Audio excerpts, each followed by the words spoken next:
बिस्मिल्लाहिर्रहमानिर्रहीम। अस्सलाम वालेकुम। 13 मार्च का आगाज़ हो गया बुध के दिन का। बात करेंगे कि इमरान खान साहब के लिए मेन इशू तो इस वक्त नज़र आता है मैंडेट की वापसी, कि जो तहरीक इंसाफ का मैंडेट छीना गया है, 2 तारीख अक्सरियत पाकिस्तान की कौम ने उनको दी, लेकिन उनका मैंडेट छीन लिया गया। लेकिन बाज़ार यानी यही नज़र आता है ना कि इमरान खान के लिए इस वक्त मेन इशू अपना मैंडेट वापस लेना है। लेकिन मैं आपको इस वीडियो में एक खबर देने जा रहा हूँ कि इमरान खान साहब का इस वक्त फोकस मैंडेट जो चोरी हुआ है, वो चोरी शुदा मैंडेट वापस लेने से ज़्यादा एक बड़ी एक्सटेंशन को रुकवाना, ये इमरान खान का टारगेट नंबर 1 हो गया है। और इस इशू को इमरान खान ने निशाने पर रख लिया है।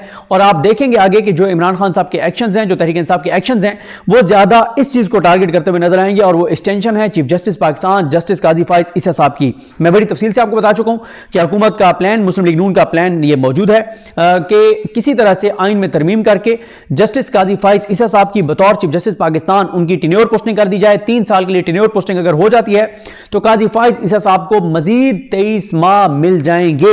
अक्टूबर में फिर वो रिटायर नहीं होंगे, बल्कि वो अक्टूबर 2026 में जाकर रिटायर होंगे, यानी 2025-2026 2 साल उनकी मुद्दत मुलाजमत जो है वो बढ़ जाएगी। और अगर वो ओवरऑल जजेस की बढ़ा देते उम्र, तो तब भी 3-4-5 साल जितना वो बढ़ाना चाहे वो बढ़ जाएगी। तो इस वक्त इमरान खान साहब का मेन फोकस जो है वो होगा जस्टिस काजी फाइज ईसा साहब की एक्सटेंशन को रुकवाना, उसके लिए हिकमत अमली तैयार करना, उसके लिए दबाव बढ़ाना। अब मसला यह है कि अगर आप देखें कि इमरान खान साहब के साथ जो कुछ हुआ है, जो कुछ भी हुआ है, वो किसके जरिए हुआ है, किसने वो किया है। यानी अगर आप 7 चीजें देख लें, मैं 7 चीजें आपको बताऊंगा, और देखें इन 7 चीजों का आज जिक्र ही कहीं नहीं है। यानी लेवल प्लेइंग फील्ड किसने नहीं दी? सुप्रीम कोर्ट ने नहीं दी। बल्ले के निशान किसने छीना? सुप्रीम कोर्ट ने छीना। ब्यूरोक्रेट्स को बतौर आरओ किसने बहाल किया? सुप्रीम कोर्ट ने किया। ये जो इमरान खान साहब को फेयर ट्रायल को पामाल करके जो सजाएं हुई बड़ी तेजी से, वो किसने की? अदलिया ने की। अदलिया को हेड कौन कर रहा है? यानी सबसे बड़ा फोरम सुप्रीम कोर्ट है। सुप्रीम कोर्ट को क्या नजर नहीं आ रहा था कि किस तरह से ये सारा कुछ चल रहा है? लेकिन मसला यह है कि सुप्रीम कोर्ट ने, यानी सुप्रीम कोर्ट ने तो ऐसी चीजें जहां हाई कोर्ट ने स्टे दिए, उसको किसने रोका? यानी पीटीआई के लोगों की जो एक के बाद दूसरे, दूसरे के बाद तीसरे, चौथे, 5वें, 6ठे, 7वें केस में गिरफ्तारी हो रही थी, उसको गिरफ्तारी को रुकवाने के लिए ऑर्डर दिए पेशावर हाई कोर्ट ने। उन ऑर्डर्स को किसने कलअदम किया? Supreme court. जस्टिस काजी फाइज साहब के दोस्त जस्टिस सरदार तारिक मसूद साहब, सिविलियन के मिलिट्री कोर्ट में ट्रायल को किसने अलाउ किया? सरदार तारिक मसूद साहब, काजी फाइज साहब का ग्रुप। इसी तरह से यानी अब ये जो मखसूस नशिस्तें मिली हैं पीएमएलएन को, पीपल्स पार्टी को, जेयूआईएफ को, इन सारों को जो मिली हैं, किसकी वजह से? सुप्रीम कोर्ट की वजह से। फिर जो पीटीआई के जबरी तौर पे लापता, गुमशुदा लोग, अगवा किए गए लोग, उनके मामलात हाई कोर्ट में गए, किसी एक हाई कोर्ट ने अपने ऑर्डर पे अमल दरामद नहीं करवाया सिवाय जस्टिस अरबाब मोहम्मद ताहिर साहब के, जब उन्होंने राजा बिशारत साहब के भाई को बाजियाब करवाया। बाकी तमाम चीजें, वो लाहौर हाई कोर्ट हो या इस्लामाबाद हाई कोर्ट, क्योंकि इस्लामाबाद हाई कोर्ट में लापता लोगों के हवाले से 90% केसेस जो है वो आमिर फारूक साहब ने अपने पास लगाए। तो यहां पे भी यानी वो पीटीआई को तोड़ने के लिए जो हथकंडे इस्तेमाल हुए, लोगों को अगवा किया गया, जबरी तौर पर गुमशुदा किया गया, उनके ऊपर टॉर्चर किया गया, उस सारे को किसने खामोश रह के उसको इनकरेज किया और उसको रास्ता फराहम किया? अदलिया और मेन सुप्रीम कोर्ट। अगर हाई कोर्ट का वो फैसला इन फील्ड रहता और सुप्रीम कोर्ट भी ये फैसला दे देती कि एक के बाद दूसरे, दूसरे के बाद तीसरे केस में इस तरह से आप गिरफ्तार नहीं कर सकते, तो वो चीजें नहीं हो सकती थी। तो ये सारा यानी मैंडेट जो पीटीआई का चोरी हुआ, सुप्रीम कोर्ट उसमें मेन किरदार है, क्योंकि इलेक्शन कमीशन को सबसे ज्यादा इंकरेज किसने किया, ताकतवर किसने बनाया, इलेक्शन कमीशन के खिलाफ किसने ढाल इलेक्शन कमीशन के आगे कौन बना? Supreme court. आप उठा के देख लें सुप्रीम कोर्ट के जजेस के रिमार्क्स, काजी फाइज साहब के रिमार्क्स, टोटल रिमार्क्स जो हैं वो सारे के सारे काजी फाइज साहब के चीफ इलेक्शन कमिश्नर साहब के हक में है, इलेक्शन कमीशन के हक में है। मुसलसल वो ये कहते हैं कि इलेक्शन कमीशन एक आईनी इदारा है, ये है, ये है, ये है, ये वो सारा कुछ। और वो इलेक्शन कमीशन को इतना ताकतवर किसने बनाया? सुप्रीम कोर्ट ने बनाया, ताकि वो जो करना चाहें वो करें। और जितनी पीटीआई की पिटीशंस गई, जैसे सलमान राजा साहब की एक पिटीशन गई सुप्रीम कोर्ट में जो उन्होंने दायर की थी कि हम गो के आजाद, हमें निशान मुख्तलिफ दिया गया है, बल्ला हमसे छीन लिया गया है, लेकिन हम पीटीआई के उम्मीदवार हैं, हमें आजाद उम्मीदवार डिक्लेयर ना किया जाए, पीटीआई का उम्मीदवार डिक्लेयर किया जाए। लेकिन वो काजी फाइज साहब ने नहीं लगाया। फिर ये पीटीआई, और ये देखें ना, क्या सुप्रीम कोर्ट को नजर नहीं आ रहा कि आइन की कैसे पामाली हो रही है? नामुकम्मल पार्लियामेंट के जरिए जो है वो स्पीकर, डिप्टी स्पीकर का इंतखाब हुआ, वज़ीर आज़म का इंतखाब हुआ, उधर नामुकम्मल असम्बली के तहत वज़ीर आला का इंतखाब हुआ, speaker, deputy speaker Punjab assembly में, और इसी तरह से ये आगे जो सेनेट का इलेक्शन होने जा रहा है, जो सदर का इलेक्शन हुआ है, ये सारी चीजें आइन की पामाली हुई है। लेकिन इन तमाम पे खामोश कौन है? Supreme court. या मैंडेट चोरी करने के लिए सारा रास्ता जो बना के दिया वो सुप्रीम कोर्ट ने बना के दिया है। और अब भी अगर मैंडेट वापस नहीं आ रहा पीटीआई के पास तो उसकी जिम्मेदार भी सुप्रीम कोर्ट है, क्योंकि काजी फैसल साहब ने इलेक्शन कमीशन के खिलाफ एक दरखास्त आई थी, उसमें उन्होंने वो मुस्तरद की और इलेक्शन कमीशन को उन्होंने बहुत निमार्क्स दिए इलेक्शन के बाद भी कि इलेक्शन कमीशन आईनी इदारा है, ये है, ये है, ये है, ये है। अब इमरान खान साहब को ये तो नजर आ रहा है, और ये इमरान खान साहब को क्या पता है, मतलब पूरी कौम को पता है कि तहरीक इंसाफ का जो मैंडेट चोरी हुआ है उसमें जो मरकजी किरदार है वो सुप्रीम कोर्ट ऑफ पाकिस्तान का है।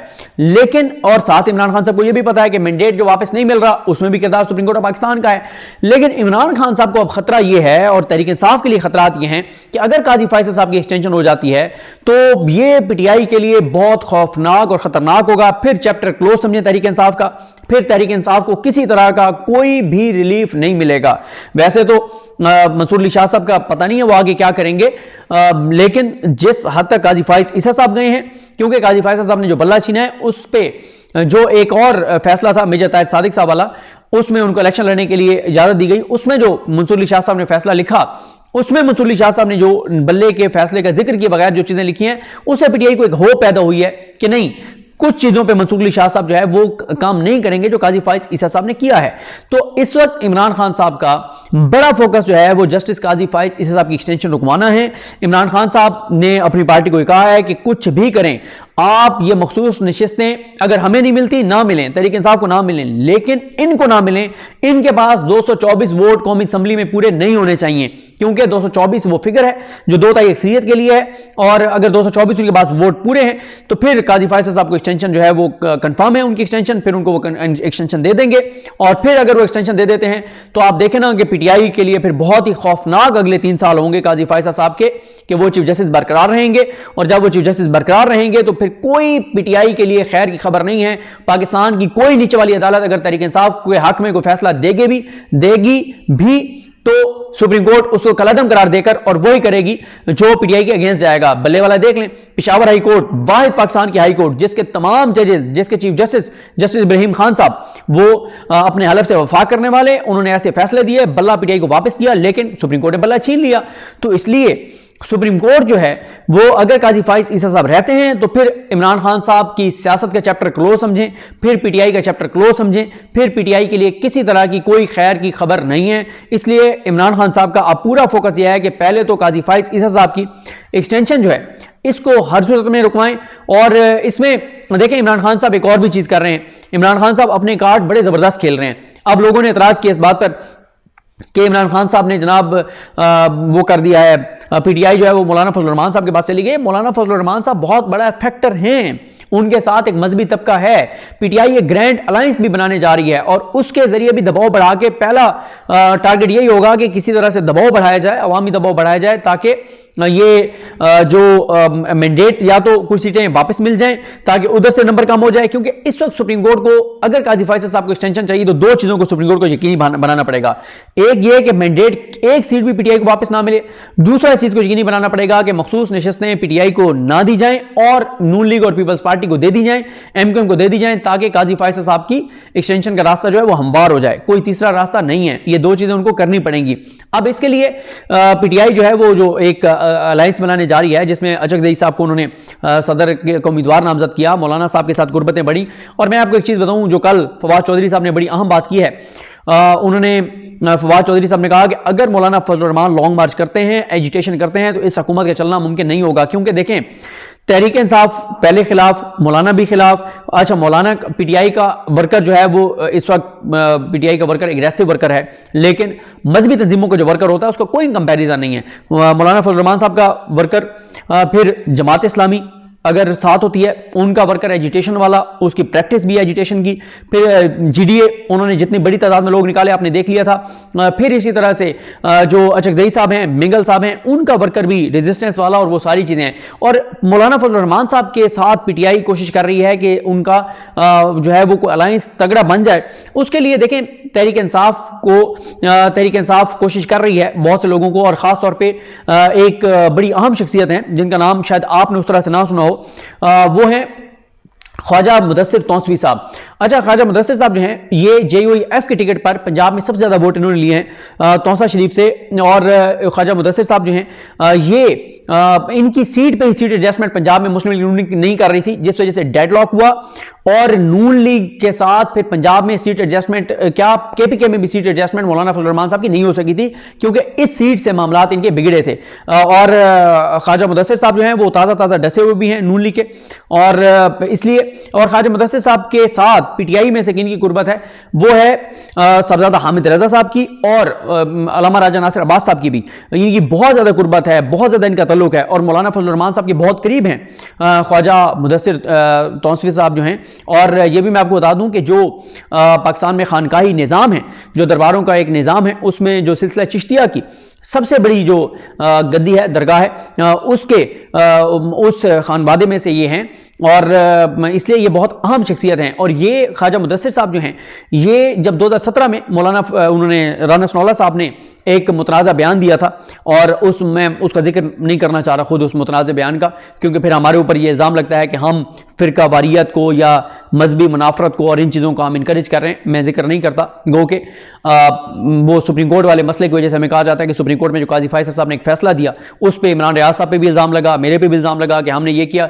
भाई अगर वो फैसला इतना दुरुस्त था तो रात के पिछले पहर क्यों सुप्रीम कोर्ट ने जो है वो रिव्यू दायर करवाया, और फिर सेम डे रिव्यू लग भी जाता, अगले दिन रिव्यू लग भी जाता है, नोटिस भी हो जाते हैं। पूरे पाकिस्तान के मसालिक जनाब मकातिब फ़िक्र को, मदारिस को, उनको नोटिस भी हो जाते हैं, और फिर यह भी कहा जाता है कि हम भी इंसान हैं, हमसे गलती हो सकती है। तो आप पहले भाई उनको नोटिस कर देते, आप इतना बड़ा काम डालने जा रहे थे तो आप पहले इनको सारों को नोटिस कर देते और इनसे पूछ लेते। तो अगर गलती है तो आपने रिव्यू जल्दी जल्दी लगाया ना, वरना तो आप यहां पे लोगों को बेइज्जत करके और निकाल देते हैं। आपने खुद कहकर रिव्यू करवाया और सारा कुछ हुआ है, तो आप ये सारा कुछ कर रहे हैं ना। इल्जाम फिर बाद में हम पे और मुझ पर इमरान रियाज साहब पे लगा दिया गया कि हमने बड़ा ये किया, हमने वो किया। अच्छा, तो 2017 में एक मुतनाज़े बयान दिया था राना सनौला साहब ने, उस पर बहुत ज्यादा जो एक स्ट्रगल हुई थी, और उसमें मरकजी किरदार इनका था, ख्वाजा मुदस्सिर साहब का था।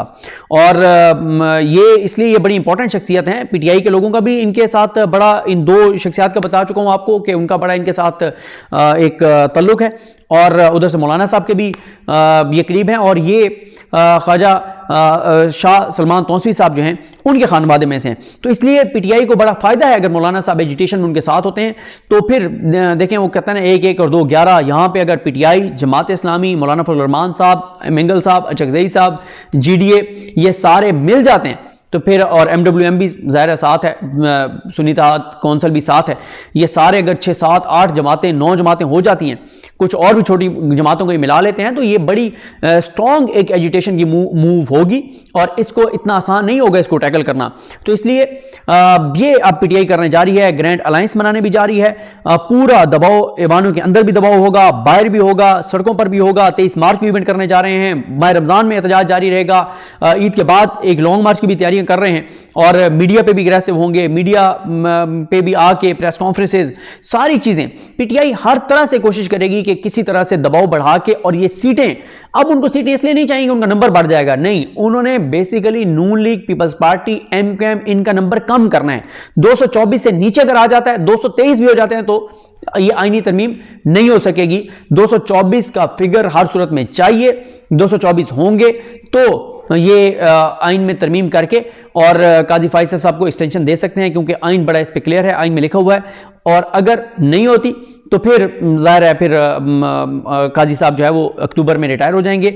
अब PTI के लिए अगले 2-3 माह हैं, या तो 3 माह में वो अपनी हिकमत अमली के साथ, एग्रेसिव जारहाना एक पोजीशन के साथ वो इस एक्सटेंशन को रुकवाने के लिए 224 से कम नंबर करवा दें, वेल एंड गुड, वरना फिर तहरीक इंसाफ को 3 साल इंतजार करना पड़ेगा, और 3 साल फिर तहरीक इंसाफ के लिए खतरात ही खतरात हैं, और तहरीक इंसाफ के खिलाफ बहुत कुछ होगा, और हर चीज को कवर जो देगी वो सुप्रीम कोर्ट देगी, और हर चीज को जो है वो एक PTI के हक में चीजें रुकवाएगी, PTI के अगेंस्ट चीजें करवाएगी। और क्योंकि जाहिर है ये फिर जब आप के मफादात हों तो फिर ऐसे ही होता है। और अगर बराह रास्त सुप्रीम कोर्ट के चीफ जस्टिस जो है उनको एक्सटेंशन, क्योंकि देखें ना पहले भी नून लीग ने जो कानून साजी की थी वो काजी साहब को देख के की थी, प्रैक्टिस एंड प्रोसीजर वाली जो थी वो सारी चीज़ें। फिर नून लीग ने आपको याद होगा एक कमीशन बना दिया था जिसमें काजी फाइज ईसा साहब को, नईम अफगान साहब को और आमिर फारूक साहब को, इन 3 जजेस पे मुश्तमिल ऑडियो लीक्स के ऊपर उन्होंने एक कमीशन बना दिया था। और अब आजम रशीद तारड़ साहब आ गए हैं। आजम रशीद तारड़ साहब की बहुत तल्लुकात हैं, उनके पास वकला तंजीमें मैनेज हैं और अब जो है वो ज़ाहिर है उनका वोट भी काजी साहब को चाहिए अपनी मर्जी के सुप्रीम कोर्ट में जजेस लाने के लिए, हाई कोर्ट में अपनी मर्जी के जजेस लाने के लिए। तो ये 2 तरफा है, ये एक तरफा नहीं है, 2 तरफा है। उनको भी बहुत सारी चीज़ें चाहिए, उनको भी बहुत सारी चीज़ें चाहिए। नून लीग और ये चाहेगी काजी साहब से कि वो इमरान खान के लिए किसी तरह की कोई 1% भी आसानी ना पैदा होने दें, और काजी साहब ज़ाहिर है उनको भी अटॉर्नी जनरल का वोट हमेशा उसी तरफ जाता है जो हुकूमत का फैसला होता है, और वजीर कानून का वोट। तो जुडिशल कमीशन में जहां पे जजेस की तकर्री होती है सुप्रीम कोर्ट में लाने के लिए, वहां पे ये 2 वोट बहुत इंपॉर्टेंट होते हैं। तो 2 वोट ये भी उनको चाहिए, और साथ ही फिर जो ये बार कौंसिल का, पाकिस्तान बार कौंसिल का जो वोट है वो भी बड़ा इंपॉर्टेंट होता है। और पाकिस्तान बार कौंसिल का जो वोट होता है वो भी ये आजम रशीद तारड़ साहब वगैरह का ग्रुप है, तो वो उसी तरफ ही जाएगा जिस तरफ ये कहेंगे। तो ये इस वक्त सूरत हाल है। अब इमरान खान साहब और तहरीक इंसाफ दबाव बढ़ाकर ये एक्सटेंशन रुकवा पाते हैं या नहीं रुकवा पाते, ये आने वाले दिनों में पता चल जाएगा। और अगर नहीं रुकवा पाते तो फिर तहरीक इंसाफ का 3 साल के लिए आप चैप्टर जो है क्लोज समझें। वैसे तो अल्लाह की ज़ात बेहतर जानती है कल को क्या हो, लेकिन 3 साल फिर तहरीक इंसाफ के लिए मुश्किलात ही मुश्किलात हैं। फिर तहरीक इंसाफ के लिए इतना आसान नहीं होगा। मुझे अपनी दुआ में याद रखें। अल करीम हम सब का हामी नासर। अल्लाह हाफ़िज़।